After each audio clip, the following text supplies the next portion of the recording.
Hello बच्चों, आज मैं आप लोगों को माध्य विचलन पढ़ाऊंगा। ठीक है, जिसको कहा जाता है मीन डिवीजन। ठीक है, क्या है मीन डिवीजन, क्या है माध्य विचलन। बच्चों, केंद्रीय प्रवृत्ति के किसी माप से का मतलब है समानांतर माध्य, मध्यिका या फिर बहुलक, है ना। इस प्रकार के किसी भी माप से जो है समंकमाला के अन्य पदों के बीच, है ना, निरपेक्ष विचलन के समानांतर माध्य को ही माध्य विचलन कहा जाता है बच्चों। ठीक है। तो जब हम जो है माध्य विचलन ज्ञात करेंगे तो वहां पर जो है हम जो है मध्यिका के क्या बोलते हैं, समानांतर माध्य के आधार पर भी निकाल सकते हैं, मध्यिका के आधार पर भी और बहुलक के आधार पर भी निकालेंगे। तो सबसे पहले जब हम माध्य विचलन की गणना करेंगे बच्चों, तो आपको पहले, है ना, समानांतर माध्य निकालना पड़ेगा या फिर मध्यिका निकालना पड़ेगा या फिर बहुलक ज्ञात करना पड़ेगा। तीनों में से कुछ न कुछ प्रश्न में दिया है, उस अनुसार से आपको काम करना है।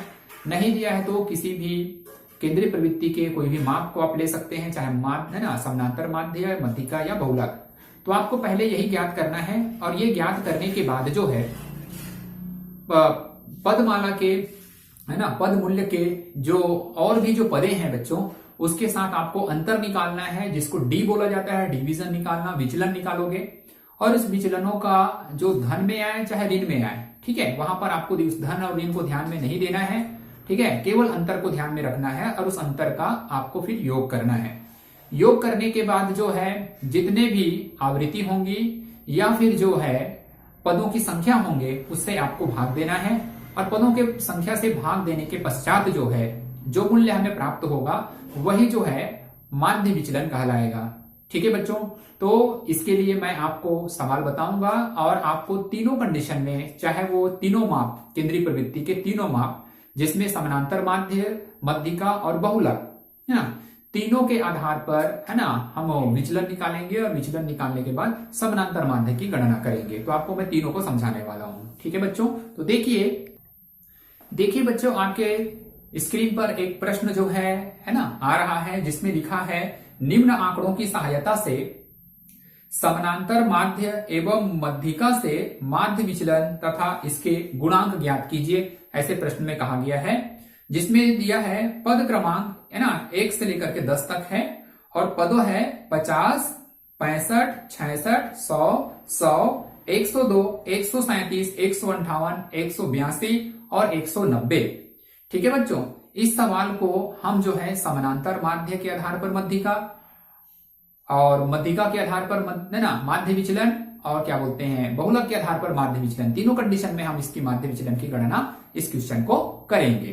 ठीक है बच्चों, तो सबसे पहले हम जो है केंद्रीय प्रवृत्ति की माप के आधार पर हम समानांतर माध्य, मध्यिका और बहुलक ज्ञात करेंगे। उसके बाद जो इसका विचलन निकालेंगे और उसके आधार पर हम इसका माध्य विचलन की गणना करेंगे। तो सबसे पहले प्रश्नों को हम इस कंडीशन के रूप में लिख लेते हैं बच्चों। देखिए, सबसे पहले x दिया है ना, x है आपका 50, 65, 66, 100, फिर 100, फिर 102, 137, 158, 182 और 190। ठीक है, ये आप इस प्रकार से लिख लेंगे बच्चों। ठीक है, ये टोटल है 1 2 3 4 5 6 7 8 9 10। इस प्रकार से n बराबर है आपका 10।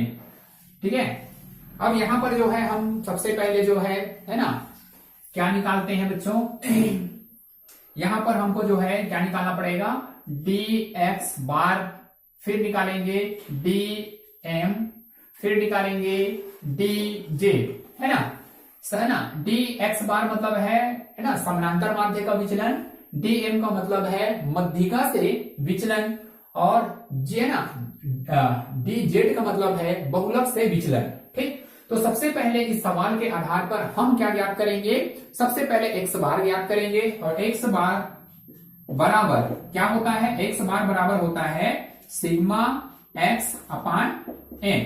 तो यहां पर हम देखेंगे सिग्मा x मतलब x का जोड़ होता है। ठीक है बच्चों, तो 100 को जोड़ते हैं तो ये आता है 1150। 1150 इसका जोड़ आएगा, मान रख देंगे 1150 भागित पदों की संख्या 10। इस प्रकार से आपका जो है x बार बराबर आ जाएगा 115। ठीक है, इसका मान जो है आपका 115 आ जाएगा। ठीक है बच्चों, अब जो है हम यहां पर निकाल लेते हैं क्या चीज, m, है ना, कैपिटल M। m बराबर जो है क्या होता है n+1, है ना, अपान 2 वहां पर।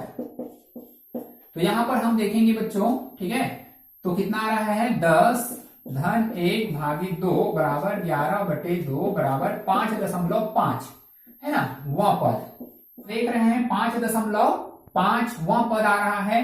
तो हम इस प्रकार से ज्ञात करेंगे m बराबर, ठीक है, 5वां पद और 6वां पद, है ना, लिखेंगे 5वां पद धन, है ना, 6वां पद बटे 2। तो 5वां पद है हमारा 100 और 6वां पद है हमारा 102/2। हल कर देंगे 202/2 बराबर आ जाएगा 101। तो इस प्रकार m बराबर हमारा आ गया 101। ठीक, अब हम निकालेंगे z। ठीक है, तो z जो है हम ज्ञात करेंगे बच्चों, z मतलब होता है बहुलक, है ना। तो निरीक्षण करेंगे, निरीक्षण विधि द्वारा। तो निरीक्षण विधि के द्वारा हम ज्ञात करेंगे, तो आप निरीक्षण करेंगे तो पता चलता है, देखो 50, 65, है ना, 66, 100, 102, 137, 158, 182, 190। तो इस पदमाला में देखो 100 जो है यहाँ पर 2 बार आया है, जो कि सबसे अधिक है, इसीलिए जो है यही क्या कहलाएगा, बहुलक कहलाएगा। तो निरीक्षण विधि से, है ना, निरीक्षण विधि द्वारा ज्ञात होता है कि 100 2 बार आया है ना, अतः यही बहुलक है। तो 100 जो है यहाँ पर बहुलक है बच्चों। इस प्रकार हम कह सकते हैं z बराबर 100। ठीक है, तो 100 जो है बहुलक। हमने यहाँ पर सारे चीज निकाल लिया है ना, समानांतर माध्य निकाल लिया है, मध्यिका निकाल लिया है, बहुलक भी ज्ञात कर लिया है। ठीक, अब इसके अनुसार से हम क्या निकालेंगे, dx बार, है ना, dm और dz यहाँ पर हम ज्ञात करेंगे। कैसे ज्ञात किया जाता है आप देख लेंगे, इसी से अंतर आपको निकालना होता है। ठीक है, तो इसी के आधार पर जो है बच्चों आपको जो है अंतर वहां पर निकालना होगा। ठीक है ना भाई। तो देखिए 115 है x बार, है ना, यहां पर के लिए होता है x माइनस x बार, यहां पर के लिए हो जाएगा x माइनस m, यहां पर के लिए हो जाएगा x माइनस j। ठीक है, हल कर देते हैं। तो यहाँ पर x बार में है 15, जो है 15 के हिसाब से अंतर हम यहाँ पर निकालेंगे। इधर 15 है, इधर 50 है बच्चों, है ना। तो इसका जो डिफरेंट आपका कितने का आ जाएगा, है ना, वो आपको देखेंगे। तो यहाँ पर आ जाएगा आपका 65। अच्छा, एक चीज और है, आपको धन और ऋण पर ध्यान नहीं देना है, धन हो या ऋण हो यहाँ पर ध्यान नहीं देना है। ठीक है, धन ऋण पर ध्यान नहीं दिया जाता है। ठीक है, तो अंतर आया है यहाँ पर का आपका पहले नंबर में अगर देखें बात करें तो 65 है बच्चों। ठीक है, और उसके बाद आ रहा है 50, है ना, उसके बाद का अंतर आपका आ रहा है बच्चों 49 का, उसके बाद का अंतर है 15, उसके बाद का अंतर है 15, उसके बाद का अंतर आपका आ रहा है 13, और उसके बाद का अंतर है आपका 22, उसके बाद है आपका 43, फिर है 67, और उसके बाद आ रहा है 75। ठीक है, ये आपका अंतर की राशि आ रहा है बच्चों। ठीक, अब इसी को आपको जोड़ना होता है, टोटल करना होता है, सिग्मा करेंगे। ठीक है, तो ये कितना हो जाएगा आपका, टोटल आ रहा है 414 इसका टोटल आएगा। ठीक, अब यहां पर जो है हम क्या निकालेंगे, इसके साथ इसका अंतर करेंगे। ठीक है, तो कितना आएगा वो आप देखेंगे। तो सबसे पहले नंबर में आ रहा है 51, दूसरे नंबर में आ रहा है 36, तीसरे नंबर में आ रहा है 35, उसके बाद जो अंतर आ रहा है केवल एक का, और यहां पर अंतर आएगा आपका देखेंगे बच्चों, यहां पर अभी है ना आपका 101 है, और यहां पर जो है ना 2 है, तो अंतर की आएगा 1 का। यहां पर आ जाएगा अंतर आपके 36, यहां पर अंतर आ जाएगा आपका 57। ठीक है, यहाँ पर आपका 81 और यहाँ पर 89 का अंतर आएगा। इस प्रकार इसका भी हम सिग्मा कर देंगे अर्थात जोड़ कर देंगे तो ये आ जाएगा 388। 388 यहाँ पर आएगा बच्चों, ठीक है। अब यहाँ पर हम चलते हैं अगले इसकी ओर। जेड में हमारा 100 है, आसानी से हम निकाल सकते हैं अंतर। यहाँ पर अंतर आ जाएगा आपका 50 का। यहाँ पर जो है ना 100 से 65 घटा लेंगे बच्चों तो आएगा आपका 35, है ना। 66 घटाएंगे तो है ना आपका आएगा 34। 100 में 100 है तो 0, 100 में 100 है तो 0, 100 में है ना 102 है बच्चों तो अंतर आ जाएगा आपका 2 का। 37 है तो 37 का अंतर, है ना। यहाँ पर 58 का अंतर, यहाँ पर जो है 82 का अंतर और यहाँ पर जो है 90 का अंतर, ठीक। अब इसको जो है हम जोड़ लेते हैं बच्चों। ये हो गया 9, 10, 11 है ना, और हो गया 18, 18 और 26, 27, 28, 28 का 8 बच गया 2। ये हो गया 5, 10, 3, 13 है ना, और 16, 21, 29, 29 और 9 हो जाएगा 38, ठीक है। तो इसका अंतर भी आ रहा है 388 का। इसका भी डिफरेंट 388, एम का भी डिफरेंट 388, है ना। उतने का अंतर आ रहा है बच्चों, ठीक है। तो आप यहाँ पर आप देख सकते हैं 388 का अंतर यहाँ पर भी आ रहा है। ओके, तो अब हम जो है इस सवाल का अगला ये चलते हैं। ज्ञात करना हमारा मेन जो चीजें हैं वो है मीन डिवीजन, है ना, माध्य विचलन ज्ञात करना। अब माध्य विचलन ज्ञात करेंगे तो सबसे पहले हम माध्य विचलन किससे ज्ञात करेंगे? एक समना इससे मध्य, है ना, समानांतर माध्य से। समानांतर माध्य से, समानांतर माध्य से माध्य विचलन ज्ञात करेंगे। तो माध्य विचलन के सिंबल जो होता है उसको इस प्रकार लिखा जाता है बच्चों, जिसको डेल्टा बोला जाता है। डेल्टा एक्स बार बराबर जो है क्या होता है? सिग्मा डी एक्स बार। यहां पर जो खड़ा लाइन जो दिखा रहे हैं वो जो है क्या बताता है? वो बताता है कि आपको धन ऋण पर ध्यान नहीं देना है, ठीक है। और उस प्रकार से विचलन उसको निकाला गया है। तो सिग्मा डी एक्स बार अपान हो जाता है बच्चों एन, ठीक है। अब इसी को हम जो है मान रख देते हैं आगे जाकर के। हमने जो है यहां पर निकाल लिया है, देख सकते हैं, ठीक है। यहां पर हमने निकाला है 414 भागित 10, है ना। एन बराबर 10 है यहाँ पर, तो 414 भागित 10 बराबर इसको हल करेंगे बच्चों तो आ जाएगा आपका 41.4, ठीक है। 41.4 आपका आएगा। उसके बाद जो है गुणांक निकालने के लिए भी बोला गया है। इस प्रश्न में गुणांक भी निकाला जाता है, जिसको बोलते हैं कोएफिशिएंट ऑफ मीन डिवीजन, ठीक है। तो यहां पर इसका गुणांक निकालेंगे समानांतर माध्य से, तो यहां पर इस प्रकार सूत्र हो जाएगा, ठीक है। गुणांक, तो गुणांक बराबर सूत्र होता है बच्चों इसका डेल्टा एक्स बार अपान एक्स बार, ये इसका सूत्र होता है, ठीक है। थोड़ा सा ध्यान रख लेंगे। इसका सूत्र जो है इस प्रकार से होता है, तो यहां पर देखेंगे 10 से भाग देने के बाद जो है हमारा जो कितना आ गया है 41.4 भागित एक्स बार जो है आपका कितना लिखा हुआ है 115। तो 115 से आप इसको भाग दे देंगे, कितना आता है देख लेते हैं यहीं पर, है ना। तो कितना आएगा वो हमें पता चलेगा। देखो तो ये कितना बार जा सकता है बच्चों? 3 बार जाएगा, है ना। अब ये कर देंगे,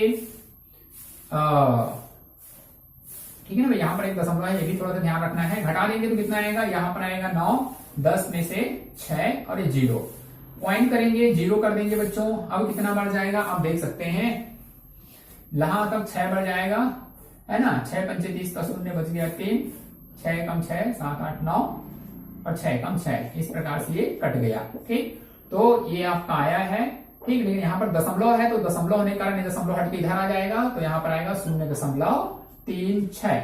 0.36 इसका गुणांक आपका आएगा बच्चों, ठीक है। कैसे हल हुआ है आपको समझ में आ गया होगा। तो हमने समानांतर माध्य से माध्य विचलन निकाला है पहला नंबर। अब हम दूसरा नंबर निकालेंगे मध्यिका से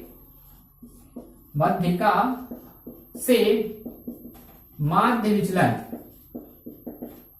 अब हम निकाल रहे हैं मध्यिका से माध्य विचलन बच्चों, तो इसको लिखा जाता है डेल्टा एम बराबर क्या होता है? सिग्मा डी m अपन n। ठीक है, हमने जो है dm यहां पर निकाल लिए हैं, कितना आया है 388। ठीक है, लिख देंगे 388 भागित, है ना, n बराबर है हमारा 10, n बराबर है बच्चों 10, तो कितना हो जाएगा, ये हो जाएगा आपका 38.8। ये 38.8 जो है ये क्या निकल गया, माध्य विचलन। किसके आधार पर, मध्यिका से माध्य विचलन। अब हम क्या निकालेंगे, इसका गुणांक निकाल देंगे बच्चों। गुणांक बराबर क्या होता है, सेम इसी प्रकार से, है ना, जैसे ये है तो ये हो जाता है डेल्टा m अपन m, डेल्टा m अपन m। तो डेल्टा m हमने यहां पर निकाला है 38.8 भागित m हमने क्या निकाला है बच्चों, तो निकाले हमने 101। अब 101 से इसको हम भाग दे देंगे, तो यहां पर भाग दे देते हैं 101, शून्य बार जाता है। ठीक है, तो अभी हम देखेंगे बच्चों इसको, फिलहाल अभी दशमलव को हम ध्यान में नहीं रखते, उसको 388 मान लेते हैं, तो कितना बार जाएगा, 3 बार, 303। घटा देंगे बच्चों 8 में से 5, और यहां पर आ जाएगा आपका 8 और ये 0। अब पॉइंट करेंगे, 0 कर देंगे, अब कितने बार जाएगा, 8 बार जा सकता है। ठीक है, देख लेते हैं, 808। घटा देंगे बच्चों 2 4 0, एक बार और देख लेते हैं। ठीक है, तो अब चला जाएगा ये 4 बार, 404। ठीक, तो दशमलव के बाद 2 अंकों तक ही आपको हल करना है, उससे ज्यादा हल नहीं करना है, तो ये पर्याप्त है। अच्छा, यहाँ पे ऑलरेडी दशमलव है। ठीक है, यहाँ पर भी जो हमने मान निकाला उसमें भी दशमलव के रूप में आ रहा है, तो ये जैसे ही दशमलव के बाद एक अंक इधर होता है तो ये दशमलव हट के इधर आ जाता है, तो हमको आंसर के रूप में ये है, तो ये दशमलव हट के इधर आ जाएगा। इसका मतलब ये हो जाएगा दशमलव यहाँ पे लग जाएगा, तो दशमलव को पहले को खाली छोड़ना ठीक नहीं रहता, 0 लिखा जाता है उसके सामने, तो उसी को लिख देंगे 0.384। इस प्रकार से जो है इसका गुणांक जो है कोफिशिएंट्स ऑफ क्या बोलते हैं, मीडियन डिवीजन आ जाएगा बच्चों, है ना, माध्य विचलन इस प्रकार से ज्ञात करेंगे। अब हमारा तीसरा बच गया, वो है बहुलक से माध्य विचलन। बहुलक से माध्य विचलन हम निकालेंगे, तो इसको इस प्रकार लिखा जाता है, डेल्टा जेड बराबर sigma D z upon N. ठीक है, तो जहां पर हमने निकाले हैं 388, जो कि हमने यहां पर भी मध्यकम भी 388 निकला है, बहुलक में भी 388 निकला है, तो 388 भागित 10 बराबर 38.8। अब हम निकालेंगे गुणांक, इसका गुणांक निकालेंगे, तो गुणांक के लिए सूत्र होता है delta z upon Z. Delta Z हमने निकाले हैं 38.8 भागित जेड हमने निकाले हैं बच्चों 100। यहां पर देख सकते हैं जेड बराबर हमारा आया है 100, तो यहां पर 100 कर देंगे। ठीक है, तो 100 से जब इसको भाग देंगे तो दशमलव, है ना, ये 0 जो है यहां पर आ जाएगा, तो इस प्रकार से 0.388, ये भाग देने पर इतना आएगा 0.388 आ जाएगा इसका, है ना, गुणांक जो है। और इस प्रकार से जो है व्यक्तिगत श्रेणी में जो है ना, समानांतर क्या बोलते हैं, मध्यिका ज्ञात किया जाएगा, माध्य विचलन ज्ञात किया जाएगा तीनों कंडीशन में। आपको मैंने बताया समानांतर माध्य से माध्य विचलन, मध्यिका से माध्य विचलन और बहुलक से माध्य विचलन। ठीक है, तो सबसे पहले हमने क्या किया बच्चों, सबसे पहले हमने क्या निकाले, समानांतर माध्य निकाला। ठीक है, क्योंकि समानांतर माध्य के आधार पर हमने फिर उसके बाद फिर इसको हल किया है, माध्य विचलन ज्ञात किया। उसी प्रकार से आपको परीक्षा में बोलता है कि भाई मध्यिका से माध्य विचलन ज्ञात कीजिए, तो पहले आपको मध्यिका निकालना होगा, और मध्यिका के आधार पर आपको जो है ये निकालोगे, डी निकालोगे, डीएम निकालोगे, मतलब उसका विचलन निकालोगे। ठीक है ना, और यहाँ पर विचलन में धन और ऋण को देखना नहीं है, आपको केवल विचलन लिखना है, वो कर दोगे, और इस प्रकार से आप यहाँ पर मान निकाल पाएंगे। ठीक है, उसी प्रकार से अगर बहुलक से आपको बोलता है तो बहुलक इस प्रकार निकाल सकते हो, निरीक्षण करना, जिसकी आवृत्ति अधिक बार आया है, ठीक है, जो ज्यादा बार आया है वही बहुलक होता है, तो उसी आधार पर हमने यहाँ पर बहुलक निकाल लिया, और उसी का फिर हमने विचलन निकाला। ठीक है, अंतर निकाल लिए उसका। ठीक है बच्चों, और वो निकालेंगे उसका टोटल करके, फिर पदों की संख्या से भाग दे दिया है, सिंपल सी है।